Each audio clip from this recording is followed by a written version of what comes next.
Quinn, welcome to the show. Hey, how you doing, Greg? Very good, very good. Thanks for being here. So this is episode 63 of the Rider Magazine Insider Podcast, and I've got Quinn Redeker with me.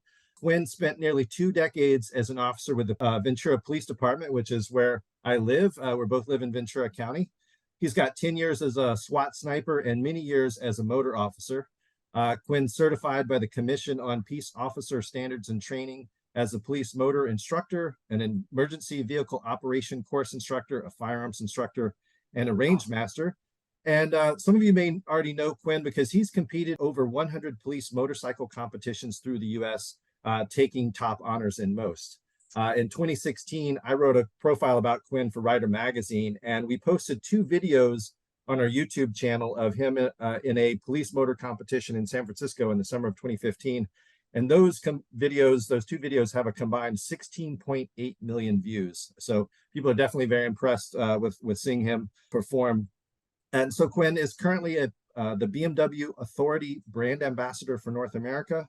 He's also works with Total Control Training. He's an advanced motor school instructor, an advanced riding clinic instructor, adventure bike clinic instructor. He also owns policemotortraining.com, where he provides in-person training and Zoom instruction for motor officers and civilians. And then starting with the September 2023 issue of Rider, he'll have a new skills column called Motor School with Quinn Redeker. So you are a busy guy.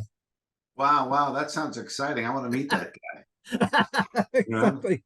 He's got to be younger than me, you know? Well, that's an interesting thing. I want to get to that is that you've been riding for a long time, but what you're best known for is your police motor competition riding and so forth. But you came to that pretty late. But let's go back a little bit to the beginning. You're a California boy, Southern California. You started riding at a pretty young age. Is that right? Yeah, I started riding at about 9 years old, 9 years old in the San Fernando Valley, Southern California. That's kind of, the valley, that's where, but motocross was pretty big then. Mid 70s, late 70s, everybody was riding motocross. Marty Smith, Bob Hanna, those guys those names were everywhere. And if you were a young boy in Southern California, at least in the neighborhood I grew up in, if you were either interested in Dogtown, Santa Monica, skateboarding stuff, Tony Alva, right. Or you were riding motocross and, Brad Lackey and Jam and Jimmy Weiner, you heard these names. And where I lived was the northern part of the San Fernando Valley in Granada Hills, and behind our housing tracks, it was just, thousands of acres and hills and hills and hills. So every day, all the little kids, all the boys would reconvene after school behind the hills, and you would literally just burn gas till the sun went down every single day. So right on.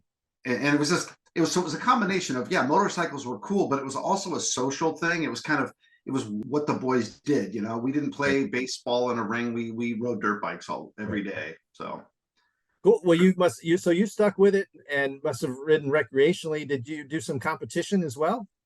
Yeah, so I got into motocross and that was the thing. So races at Indian Dunes and other places in Southern California, riding, racing, and then District 37 is where we are for desert races. So I had a lot of friends that kind of started transitioning from motocross and got into desert. So periodically I would go out and do Hare and Hounds and desert races. And most of that was teen years, So, yeah, I rode, I would say, between the age of 9 to, 16, 17. Probably 3 days I missed, not on the bike. So it was a lucky time. I look at kids nowadays that, you get on the bike maybe once a week, every 2 weeks, your uncle can finally get the time to take you to a track 2 hours away. It's not like that. When I grew up, we rode every single day and siphoned gas out of our parents' cars to, so we could get our bikes to run. Right.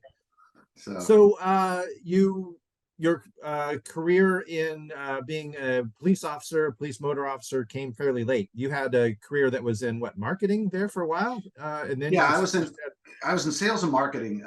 So the motocross thing and the motorcycle riding, it sort of moved into other types. I got into street stuff and track days, and I'd go to Keith Code track stuff up at Willow Springs, and I really started getting into trials. I liked that a lot.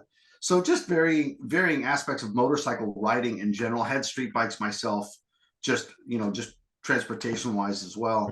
Right. But got into sales and marketing. So yeah, I got into law enforcement at 35. So a little late. I mean, most cops get into it in their, early mid 20s and have a long career. So, but I didn't get into it for motorcycles particularly. That kind of was a serendipitous accident, to be honest with you. I got into it for some other aspects that resonated for me, and that's why I became a cop. The motorcycle thing was just sort of a happy accident, So you were a police officer for a few years before you ever were on a motorcycle, is that correct? Yeah. I was a cop for maybe 2.5, 3 years, something like that. And one of the motor officer sergeants at the time just said, "Hey," I would back him up every morning on a slow Saturday, and he said, "Hey, I heard you ride motorcycles, or you're kind of familiar with them." And I guess the word got around, and so he said, "Hey, you should put in." So I thought, well, I never really thought about it, and Right. I didn't even know there was this thing called police competitions. But I put in anyways. I thought, it could be fun. Ventura, if you guys aren't familiar with Ventura, it's a little south of Santa Barbara, a little north of Malibu. It's on the coast. It's a little beach town. Very, very cool. So I'd see the motor cops, and they're sitting there, right there at the boardwalk, and it looks like and it's Southern California weather. So Right, it's right. like, it's world class, $1 million views while you're rolling around on a motorcycle getting paid. So you do the math. It's not that hard to come to that Right, intersection. right. So yeah, I put in, and funny enough, they weren't going to give it to me except because one of the things with police work, if you put in for a spot, Yeah. and you don't get it, they really want to see how you manage not getting it. Like, are Ah, you going to get angry? Are you going to start saying bad things about the department? Are you going to quit, or are you right. going to put in next time? Well, this was my first time putting in, and there were a few other guys that had put in sort of previously, so that they gave them a little bit more stock because they had invested and Right, tried, and I right. hadn't. But again, serendipitously, it was on a Thursday that the actual interview took place. Motor school, which is not easy, and the failure rate's really high, was the following Monday.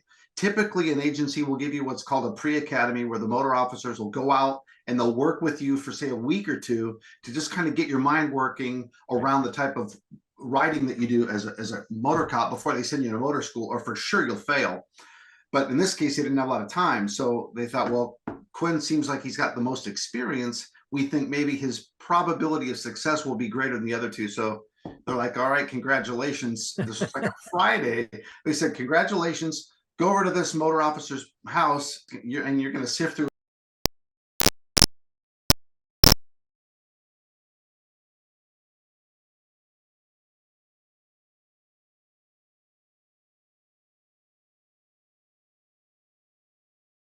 And weekend course on one of those KZ 1000s, and yeah, it was an experience for sure. So yeah. I will just say briefly, the KZ 1000, antiquated, old, but you know what? When you're on it, it's like you're on a time machine, and there's something kind of cool about it. Yeah, yeah. Besides that, I wear the tan gloves, so I was John Baker when I was rolling around on the KZ. Right on. Yeah, I have, there's something in my heart for those bikes. I love them, even though they're big, angry rattle traps, but they're cool. They are police bikes. So when you went through training, you're a motor officer there in Ventura. What was the bike that you would ride on patrol? So the first bike that we were a BMW agency. The way it works in Southern California for most agencies, CHP is the big dog. Yeah. So they usually negotiate great contracts. Okay. And then whatever that deal is that they get, county agencies like us are able to piggyback our orders. So basically, you get sort of the benefit of the scale of their purchasing power. Right. And so whatever they're on, more or less we're on. And they were on Beamers at the time. 1150s is no, they were on 1200s, but I was the new guy, so I got the hand me down. I got an old 1150 BMW, and obviously it was my first police bike. I loved it, but it was beat up at, I don't know, 50,000, 60,000 miles. Right. But yeah, that was my first bike. And after maybe 6 months or a year, I graduated. They gave me one of the newer 1200s in the fleet, which was nice. Okay. Much faster, handled better. Yeah. Suspension's better. I mean, everything's better, but BMWs by and large. Okay. Yeah. We had a little window of time where the Kawasaki Concourse 14 came into play, And it was I won't go into all the aspects of the deal, but we got a couple Kawasaki concourses, so I rode those for a while, did a few competitions on those. Right. Very, very big, fast, angry bikes. Yeah. But I think collectively they were a foot wider front and back than a BMW, and heavier, and they had a lot of problems with them. The batteries would die on stop, so we went back to the BMW. Yeah, thinking of the police bikes I've seen in Southern California, definitely the BMWs are most predominant. I see some CHP officers on Harleys. Seen the years ago there were the Honda ST 1300s. I've seen the Concours 14.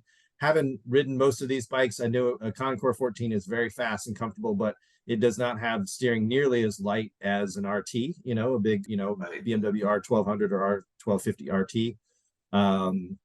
Yeah, they're just a different design, different engine configuration, things like that. So yeah, there was a window of time. So when I started doing motor competitions, they would allow you to compete in as many classes as you wanted. So if you brought a Harley and a Beamer, if you wanted to pay for both classes, you could. So when I started in 09 is about when I started going to competitions for police. The fastest guys were in Northern California. And of those fast guys in Northern California, they were all on Honda ST 1300s.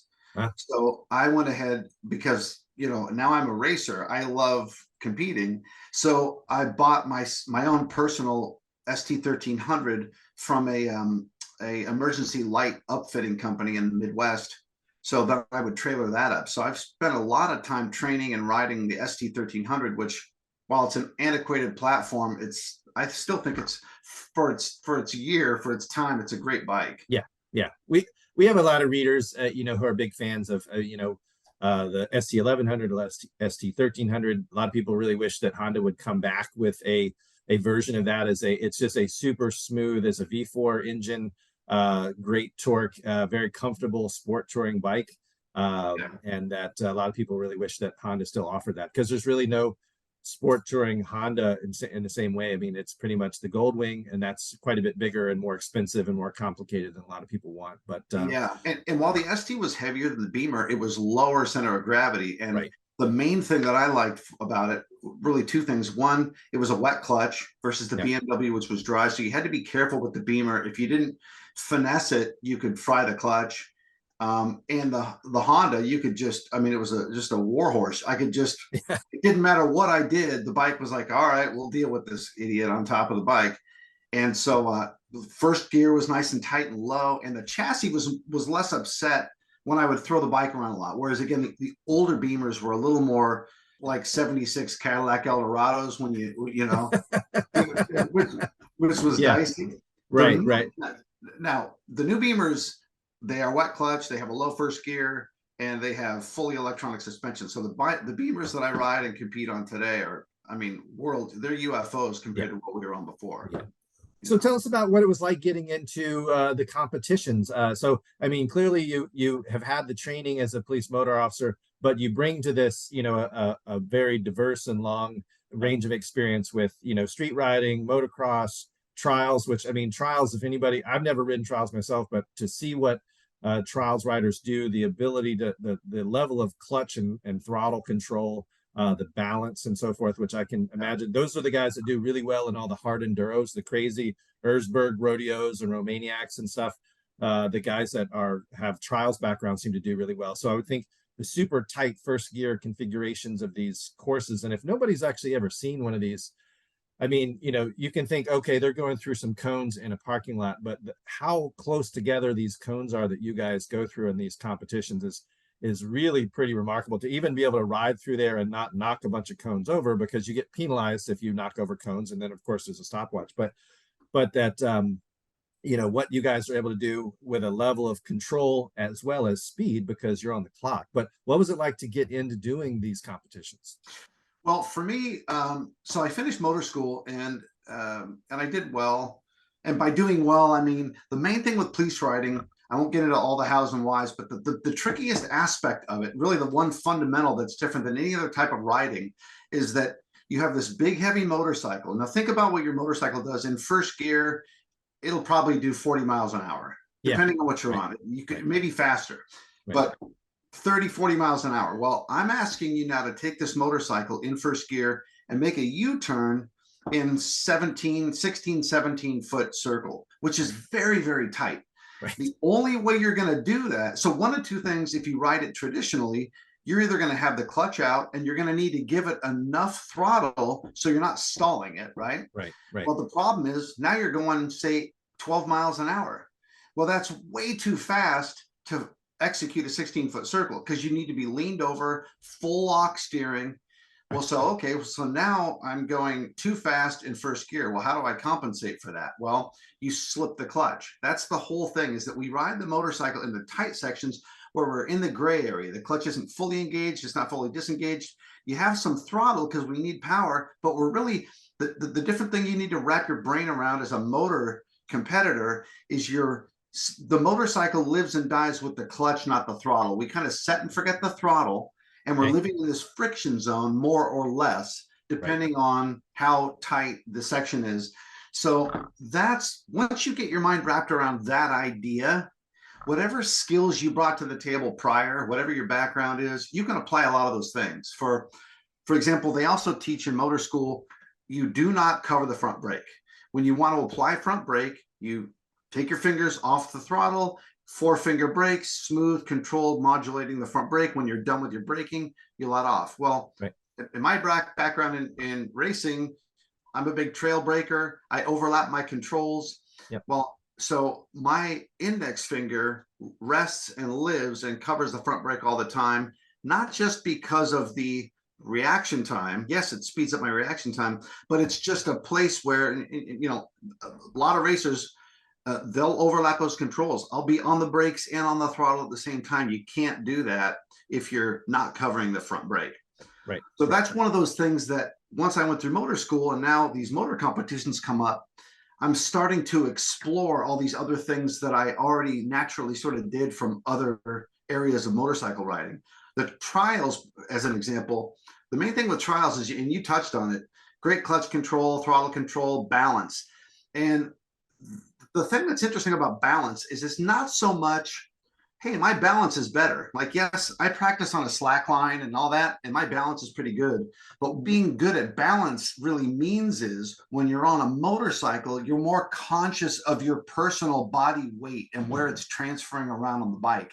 So that's kind of the weird thing. It's just your senses are kind of heightened with where my body is positioned. And what you start to notice over time is how that impacts the motorcycle in some of these slow, tight sections.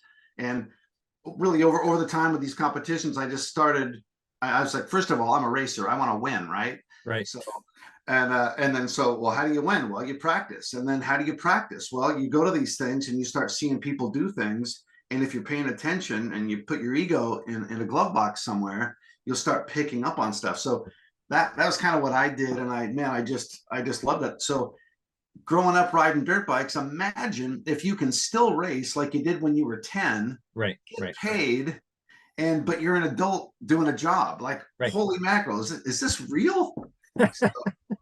Well, I mean, so you came to this, but when I spoke with you a few years ago when I did the profile for Rider, what really impressed me is that your level of dedication to training. Like, it wasn't just, okay, I'm a police motor officer and I'm going to go about my daily, you know, routine as far as what you have to do while you're on patrol, and then you spend a lot of time in your off hours on weekends and evenings, whatever, doing rigorous training. And so can you just walk us through what a couple of these exercises are? That it's sort of like, if you think about basketball players, they shoot endless free throws, they do various other things that they just want it to become where it's almost automatic. What sort of maneuvers or whatever would you do over and over again to where it was just basically wet wired? So two things with that. Just to give you an idea of a typical schedule of training. So I worked on the motorcycle 4 days a week, 10 hours a day. So the first thing that I did was I would write tickets throughout my city. And depending on where I was, I had little areas that I would go practice. I would write a ticket, go practice, write a ticket, go practice, and throughout the day. And when I say go practice, probably spend 10 minutes in those impromptu practice sessions throughout the city and throughout the days and weeks that I would ride. That practice looked like primarily figure eights. Okay. And when I say figure eights, to greater and lesser degrees, meaning that sometimes I'm wrapped out in first gear and I'm sort of like trail braking in, making a U-turn and going back. I always like figure eights because they force you to get good at both directions. You know, it's a no-brainer. You can do them anywhere. Some are nice and tight, full lock, full lock. And what I would concentrate on, kind of my this end point that I'm trying to reach, nirvana, if you could call it, is my idea was when I'm accelerating and then I'm braking, then I'm accelerating again, and we're doing that ad nauseum. Right. Can I get on the throttle and off the brakes so smoothly, and then back on the brakes and off the throttle so seamlessly that I can't feel exactly where that transition fully takes effect? Yeah. So that was, and that took my body position, trying to be really, really sensitive. I mean, there were times when I would literally ride with my eyes closed and try to really be sensitive. And I was explaining this to somebody, and maybe your listeners have done this. If they haven't, I want them to try it. If you're in your car, you're pulling up to a light. If you've ever done this or not. So there are people, sometimes you're in the passenger seat, they pull up to the light and they just stop aggressively, and the car kind of stops and then kind of falls backwards a little bit. Yep. It's like, good God, what was that? Or some people that stop and it's a nice smooth stop. Right. So here's the challenge. And maybe you've done this. Try and stop at the light so smoothly that you don't actually feel the car stop at all, like at all. So in that same way that you're hypersensitive to slow, less brake, and then I don't even feel the car stop. That's what I would do with accelerating, transitioning onto the brakes, turning around the figure eight, slowly starting to apply power and transitioning back onto the throttle. So that's what I would do throughout the week, those types of things. On the weekends, so at motor competitions, sometimes they'll lay out cone patterns that are custom, like maybe they want to spell something for their specific event. but 9 out of 10 times there are standardized patterns that agencies will use. And one of the nice things with the standardized patterns is because it'll give motor officers that are practicing and training for the event, specifics about, hey, I'm going to work on this pattern and this, because these are the ones that are going to be at the event. Right. So what I did was, in our city here in Ventura, we had a police and fire training facility. And at that facility, it's gated, it's locked. Right. There's bathrooms, but there's also hundreds of cones. So I spray painted all those patterns, that I'd say 10 or 12, and I would make a track out of them. I would connect them all, and I would just run that track and race around it as fast as I could. Right. One of the challenges, as you mentioned earlier, you can get penalties if you rub a cone. You touch that cone. Well, sometimes if you're by yourself, you don't know if you touched it. So I put tennis balls on the top of every single cone, so then I could see if I hit anything. Yeah. And then once I had all the markings and I knew what the actual dimensions were, I would slowly over time pull them in tighter and tighter and tighter, so that they were much, much harder than anywhere else I was going to run into. Right. Wow, that's a lot. I mean, it's interesting because, you're talking about doing, short exercises throughout the day when you're on patrol. I mean, it's a way to, because a lot of times, I mean, you probably are parked more than anything over the course of a 10-hour shift. You're sort of, maybe you're waiting for something, you're observing an intersection, whatever it may be, but that, you're not also in pursuit, for much of a 10-hour shift. So those exercises probably keep you from getting complacent. They just keep you sharp, keep you warmed up, keep you ready. But then, and like you said, some of these cone patterns, I remember the competition I saw you compete in San Francisco. There's ones where it's you enter a box and you kind of got to go into each of the boxes has almost like a square, and you work through these. And then there's these almost like a spiral patterns and things. And I was just amazed at how not only tight, because you're talking about cones, but then they have the much taller delineators. Those are called. What's it called? They're called delineators. They're delineators. It's basically like a fluorescent orange post on a stand, but those. And so, up high, most of these bikes have saddlebags on them. They're full kitted out. So there's all kinds of things that you can bang into cones or delineators. So, it's impressive that, like you said, the only way you'll get good at that stuff is if you do it repeatedly. So yeah. Yeah, and all the different cool little paths of travel that they'll set up, you kind of want to approach them differently. Like some of them, like you mentioned, see, it's called a snowman, and it's 3 circles that connect with each other. And the first one's bigger, the middle one's smaller, the last one's even tighter.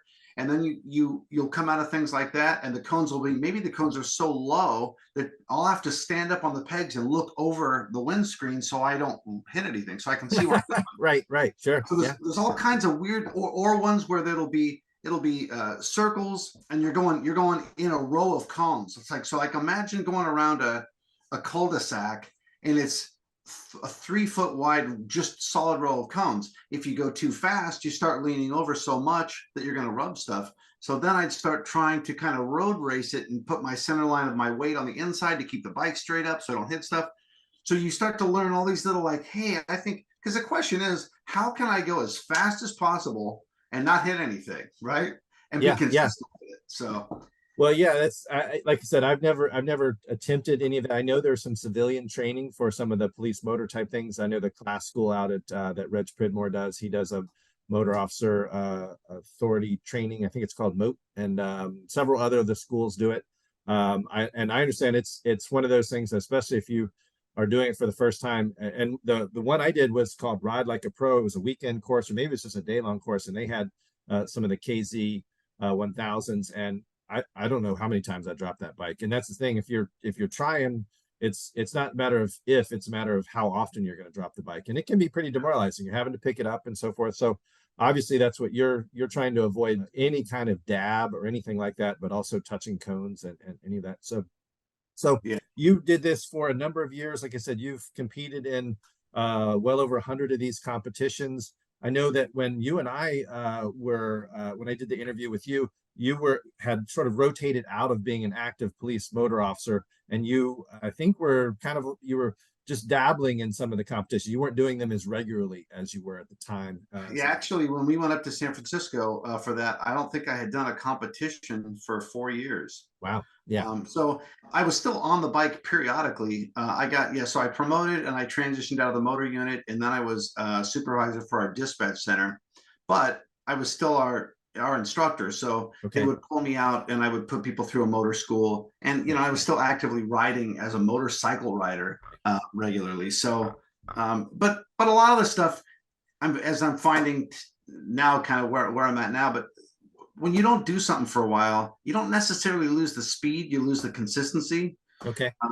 So when we went up to San Francisco, it's a new bike, new platform. I was probably a tick slower than I would be, but it's the consistency, I think, that you lose. That repeatability is you might get lucky, you might not. Right. So I have a question. So that was when the R1250 RT had just come out. So that was the let's see, that was 2016. So I guess it was right when they came, maybe not the 1250, but it was when they came out with the water boxer. At least they did on the GS in 2013. So it must have been a couple years after. That was the first time they had the partially liquid cooled bike. That's when they went to is that when they went to a wet clutch? Yep. For the BMW. And then you're also talking about the electronic suspension. I don't know if I don't know if they had the Corning ABS. How does this work for you in terms of an RTP, so a police version of the RT? Is anything modified with traction control, electronics, anything like that, or do you do any of that for competitions? So the first question is what's fundamentally different between an RT and an RTP? Yeah, not a lot at all. The bags are different, but as far as the electronics package, the power package, the suspension, typically no, it's virtually identical. Okay. Speaking of the brand new model that exists today, there are some aspects of the dynamic traction control. So dynamic traction control, without getting overly technical, it has a lean angle sensor with the idea that if you're leaning over really, really far and you want to apply, a fistful of throttle, it's going to do some math and say, well, let's see, do we really want to give this guy that much throttle with the bike this far leaned over? So it will mute your power.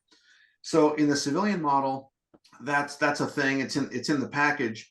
For the law enforcement type of style riding that we do, the challenge with that is as I mentioned earlier, we use the clutch to modulate power, and the throttle is kind of a set it or forget it. And we're leaned over a lot. We do a lot of heavy counterbalance. So what we did find, or what I did find, not when I kind of jumped back into this about a year ago, was that the dynamic traction control would kill the power when the bike was cranked over. And that's just not a pattern from a competition standpoint, but even just making a fast U-turn. So that was something that had to be rectified. So there's been a few adjustments between the RT and the RTP, but like 99 out of 100 people would never even reach what I just mentioned. They wouldn't they wouldn't know. But dimensions, suspension, all that, if you know, it's the same. It's the same bike by and large. Yeah. Well, so let's talk about how. So you were active in the police motor competitions for years, active with the Ventura Police Department for years, but then you've rotated out of there, and you now have you're now the BMW Authority Brand Ambassador for North America. You're a trainer with Total Control. You're an instructor. You have your own private training program. So tell us a little bit about what your new roles are, because you have several, and you're basically you're an instructor and brand representative. So what's that like? Yeah. So so first of all, just my own gig, policemotortraining.com. That was really out of demand from motor officers around the country over the last 5 years, where I would either fly out somewhere. While I was in detectives, but I just had a lot of friends in the motor world that said, "Hey, Quinn, you know, I want to go win this event. I'm training for it. Help me out." And I mean, I'm happy to help you carry the water up the hill. That's exciting. If I can contribute and make you better, and then we both celebrate your victory, and I get to jump up and down too and say, "Hey, I was part of that," you know? Right. Awesome. I guess like a parent, right? When their kid up on stage and wins the speech competition. Right. So I've been doing that, and that's continued, and that kind of turned into making some training videos, and so if you go on to policemotortraining.com, you'll see all that. That came and has continued since I was still an officer. But when I retired, I cycled out of being a police officer about a year ago, and I was approached by BMW North America, and they asked me if I would be interested in being the brand ambassador. So we had a conversation. They were very, very cool. And what that looked like, because my whole thing was I still do these videos and still do this training. So I said, well, what would it entail? And what it entails is I travel around the country for BMW. I do police motor competitions. So that's one component. The second thing is I'll do demonstrations and trainings. And then I will facilitate agencies that might be interested in looking at the new BMW platform. So I'll fly out, I'll show them the bike, help them kind of with the whys and hows that it works and what it does, which is a lot of fun because I get to meet a bunch of salty old motor cops, and we get to hang out, and a lot of them I'm friends with, so that's pretty cool. And then I go to trade shows as well. So what BMW also did for me that I really appreciate, and what I had requested, was that I get a police motorcycle at my house, because I do a lot of training, and I said, "Hey, I would like a platform to be able to do that." And they said, "No problem at all." Because again, if I'm going to do a motor competition, I need to practice. And so I ride very regularly so that I'm up to speed. So that's my job with my role with BMW. And then Lee Parks owns Total Control. Lee Parks, I met back in 2010 when I called him. I didn't even know him, knew nothing. I just had these gloves, these Lee Parks design Deer Tour gloves. And I called him. I was teaching a motor school, and I'm like, "Hey, I just need to tell somebody, because I almost feel guilty. These are the most comfortable, softest, supplest gloves, and I was sure they'd last about 5 minutes." Yeah. And I was already complaining about them, that these things are going to shred. And I said, after about a month of me beating the snot out of them, they've held up perfectly. And whoever makes them, man, I just want to thank them and apologize for my initially bad vibes about them. And it was Lee. And so Lee, he's like, "Well, no, I'm Lee Parks. I make the gloves." And he told me a little bit about how he got into making gloves. And he's a motorcycle guy. We're the same age. We both grew up riding dirt bikes. And so we probably talked for 3 hours. Wow. It just had a great, it was just like me talking to one of my dirt bike buddies. Yeah. And so fast forward, 12 years later, we got to talking, and he said, "Look, man, everything that you're doing would support what I'm doing with Total Control. We're in the process of creating an advanced motor school just for motor officers. Wow. You know, and my background's sales and marketing. He said, hey, you know, you could help contribute to building all the things that we're doing. And as a, you know, we have an adventure bike clinic. You could contribute to all these things as a rider. And he and I we already, again, we vibed very well for all over these years. So I was like, wow, okay, this is kind of a perfect storm. And the nice thing is, between BMW and Total Control, they both kind of feed on each other. If I'm at a motor competition with BMW, I'm talking about Lee Park's gloves. I'm talking about our advanced motor clinic. So it's nice in that way. So yeah, I mean, Lee Parks is one of those people who's truly a force of nature. I mean, I first knew of him when he was the editor of Motorcycle Consumer News, but you know, he started his Total Control clinic. He's got his Total Control book. He does training all over the country. You're one of his instructors for various types of training. You know, several years ago, he basically took over the California motorcycle safety program. So basically, you know, the motorcycle training for, you know, basic riding type training for the entire state of California. He's done that for several other states. That guy is just, you know, he's truly one of those Energizer Bunny visionary type people who is a very active and you know, committed member of, you know, the motorcycle community. So to be involved with him is great. You know, that's awesome to do his training. His training is something we've got a couple of editors on our staff that he's got an open invitation for them. Love to get them into some training here pretty soon. So that's awesome. Yeah, great. No, that's really cool. And just one last thing that I always, so with the space motor competitions and things that I do, there's two sides to all of it. One is the physical side of technique and skill and showing up and working, but the other side is the mental thing. How do you approach it? How do you think about it? And that's one of those things that I've been really impressed with learning, because I've done a lot of different motorcycle training schools, camps, etc.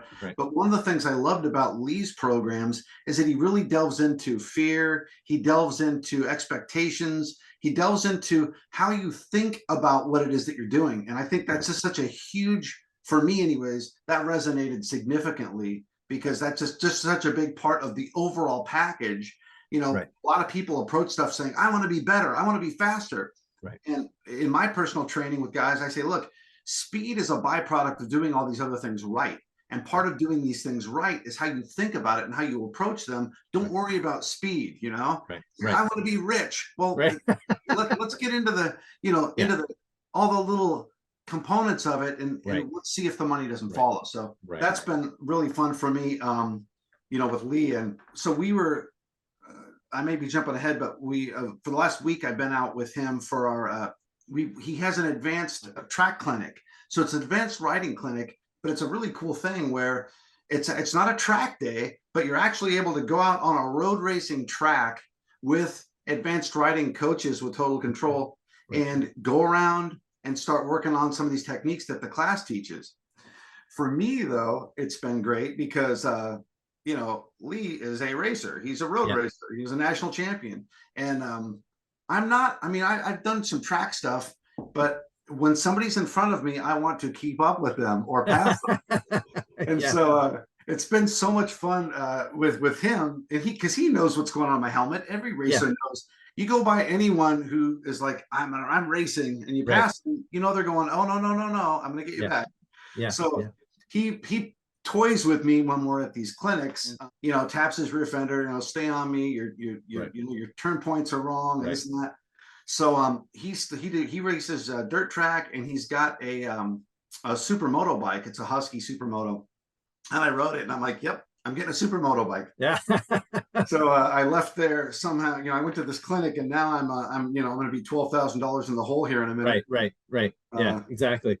Well, so this actually is a good lead to. So, you know, like I said, I've been impressed with, you know, I first learned about you through seeing some photos and videos, and then you and I got to know each other. We had some conversations as I was putting together this profile, saw you in competition, and then we kind of lost touch a little bit, but then we reconnected now that you're working with Total Control and you've got your own training.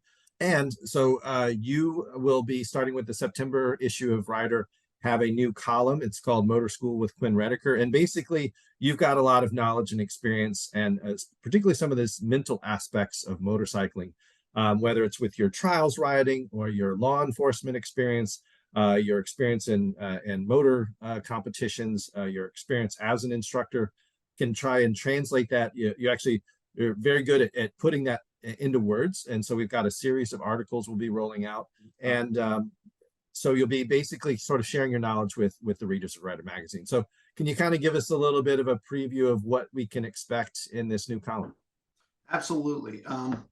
The first thing, just from an underlying sort of philosophical standpoint, and I don't want to get on a high horse about it, but in my experience in my life, whatever it was, I've been a drummer since I was a little kid, whether it's music or whatever. I go to an instructor, and one of the things that I've found is that many times I go to this instructor, this coach, this clinic, and I leave feeling a lot worse than when I got there. And while my skill set might be 2% better than it was when I walked in the door, my knowledge about what I don't know is 98% more. So I end up going, wow, I just spent $500 for this clinic and I feel miserable, and I feel like I need to quit my job, sell my stuff, buy a plot of land, and start pounding laps till the sun goes down. Like there's some destination I need to reach that I haven't. So the one thing for me anyways, I think that people need to pump the brakes for a second and understand that all of this is optional. First of all, you want to be faster, great. You want to be better, great. But if you're not enjoying the journey of it, if you feel like by the more you train and the more you practice, the more you're behind the 8 ball, all is lost, because there is no finish line. I tell these guys, they're like, man, I need to work harder on this. And I go, well, hold on a second. We all need to work, we're all going down the river of life, man. So just enjoy it. You will get better, and that's okay. There's no best, there's no destination. It never ends. I'm still, the guy that's teaching you, Quinn Redeker, I'm out there doing my figure 8s, trying to find that Zen place, that transitional thing. So I think I want my articles, my goal is, regardless of what I'm showing you, regardless of what tip, trick, experience I'm covering, I want you to take it from that vantage point of, hey, this is an option, this is a positive, and wherever I sit on that line of progress will move the needle. And that's all we want to accomplish. So some of these things in motors, police officer, it's unique and different as a motorcycle rider. And just to give you an example, when I ride a motorcycle on the street as just a civilian guy, I'm in my little safety bubble, paying attention to what's going on in front of me. When I'm a motor cop, I'm listening to the police radio. Is somebody in a fight? Is there a pursuit? Is there a robbery? So you're hearing that throughout your whole city.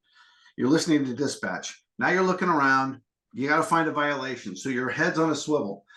Now you're trying to find the violation. You see something. How are you going to affect it in a positive way? Now that I got to speed through traffic. I got to be careful, safe. It's a real sketchy environment as a motorcyclist.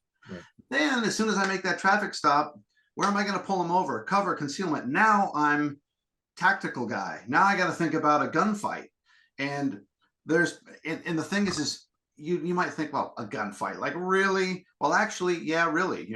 We watch videos. There was an officer in Hawaii making a traffic stop. A guy came out with an AR-15 and started throwing rounds into his motorcycle. So if it can, you got to think, if it can happen, it will happen, and you need to plan for it, right? So those are two different worlds. So as a civilian rider, though, it's changed the way that, for example, when I'm pulling up to a stop and I'm going to put the kickstand down, what's the surface appraisal look like? Because why? Well, my police bike, when I put the kickstand down, it's fallen over. And that's a problem, right?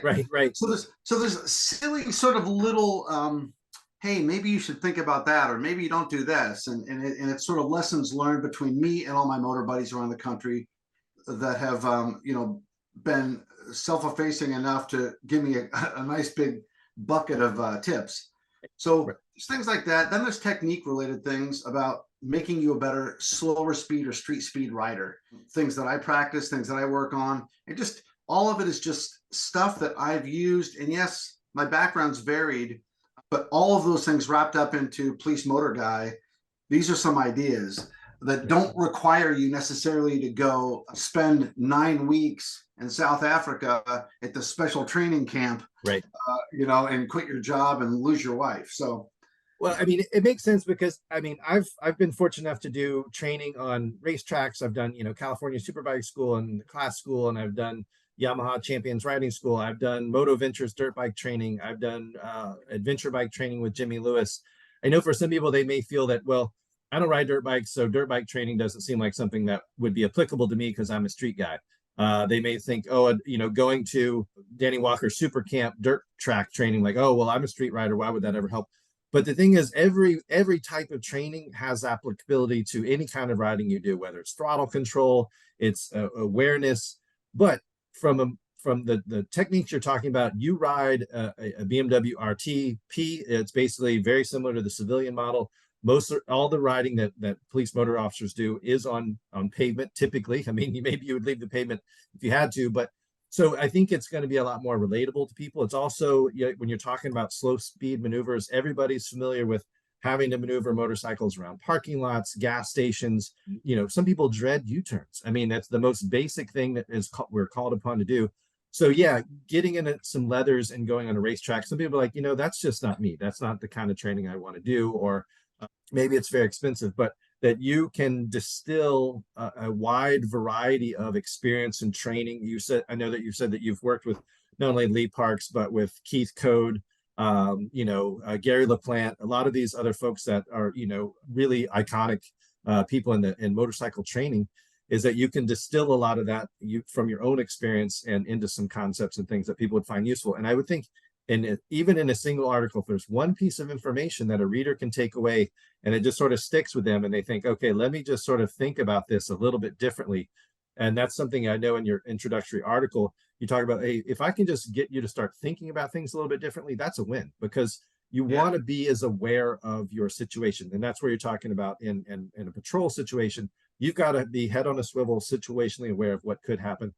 And frankly, most motorcycle accidents, statistically speaking, are preventable. There are people that, yes, there's the situation where somebody just comes out of the blue and T-bone somebody, but a lot of times they're single bike accidents. They're out on a road. They misread their speed going into a corner, the conditions or something. So if you can be a smarter rider, then frankly, from the experience I've had, not only riding lots of different bikes and a lot of different environments, but also the training, is that I enjoy riding more because it's become more comfortable. I have fewer of the oh shit moments and the fear moments. It's like, but I'm also stay pretty engaged. I don't get too lazy, because when you get complacent, that's when something can rear up and kind of bite you. So again, I really appreciate that you're willing to share a lot of your experience and knowledge with the readers. I look forward to the feedback we get from them, because I know you want it to be a dialogue as much as possible. If people have questions, they have suggestions, they have concerns, then maybe you can address that in a future article. Absolutely. And that I am excited about, connecting with the readers and hearing about, hey, well, what about this? Or why would you do that? I'm happy to either defend or not defend my point. I have a rule that whoever has the best lap time, they can be the coach. Right. Right. I mean, it's that simple. Right. I don't mind trading hands, and handing the baton to somebody else if they're willing to teach me something. Like, that's a win, right? Right. Exactly. Well, I just want to say one thing. I know we've been going for nearly an hour, and so when you and I met for lunch one time, when you live in Camarillo and I was, our office used to be in Camarillo, and you and I met for lunch near our office, and you showed up to lunch on a unicycle, which I was like really surprised by, but that was something that you had said to me that I was like, wow, that seems like some challenging thing to ride. He said, but you use it as a training tool, because in terms of it helps you with balance, just like you talked about using a slack line. And again, those are things that people might not think about. People may or may not want to hop on a unicycle, but there are things that you can do off the bike as well. I mean, it can be something as simple as fitness, riding a bicycle, riding a mountain bike, doing some of those things. There's a lot of different things that can help you be a better rider. And so, and not just better, but just to me, I think the more that you understand the dynamics of motorcycles and being able to read the conditions and so forth, it becomes more enjoyable. It just becomes, you're not, because there's the kind of the adage that a lot of people, let's say somebody says, oh, I've been riding for 20 years. Well, a lot of those people don't necessarily have 20 years of riding experience. They have 1 year of riding experience they've repeated 20 times, that they sort of get up to a certain level of competency and then they just sort of stay there. And hey, if that's what people want to do, that's fine. But a certain level of sort of stasis or status quo can actually make people probably over time less good at rider because they get a little bit lazy. And then that's when you get into some situations in traffic where we've got a lot of distracted drivers now and so forth, is that you really want to be able to control your own safety and reduce your own risk as much as possible. Well, to a few of those points, first of all, I feel like at the end of the day, it's priorities, right? But as far as the idea of maintaining status quo, here's the way I look at that. If you exercise every day, you get to some point and you stop exercising, you don't stay at that point. You slowly degrade. Right. So I believe you're either improving or you're degrading. Right. And I don't mean that to put pressure on people to say, oh, damn it, I haven't been riding, now I got to go work to maintain my level. That's where I believe this little noggin, your little brain, and these other little teeny things you can do collaterally, just because you're not on the bike, doesn't mean you can't become a better rider by the way that we approach it mentally, the other little things we can work on with coordination, fitness. So everything that I try to look at it this way. If I can do a little bit of easy things, just little things here and there to improve the overall support that I get on the motorcycle, I win. And right. And that thing did not, get off the kickstand, and that's okay. Right. So that's the exciting thing. Well, awesome, Quinn. I really appreciate your time. I look forward to your series of articles, sharing that with our readers. Folks, I definitely invite you to go to YouTube/Rider Magazine, youtube.com/Rider Magazine. Check out a couple of Quinn's videos on there. Go to policemotortraining.com to check out some of Quinn's training. He works with people one-on-one. Also, as an instructor for Total Control, they've got a variety of different training programs throughout the country, throughout the year. So check out those. And also Lee Parks' book, Total Control, is a good entry point to the Total Control approach to training. So, and again, we'll look forward to the September issue of Rider. We'll have the first installment of Motor School with Quinn Redeker. So thank you very much, Quinn. Absolutely. Thank you for your time, man. It was great talking with you. Awesome. And thanks for listening, everybody, and keep the rubber side down. If you've enjoyed listening to the Rider Magazine Insider Podcast, please subscribe, leave us a positive rating, and tell your friends. We also encourage you to visit ridermagazine.com, where you can get the latest in motorcycle news and reviews and sign up for our free weekly newsletter. You can also subscribe to print and digital editions of Rider Magazine, which is published 12 times a year. Thanks again for listening.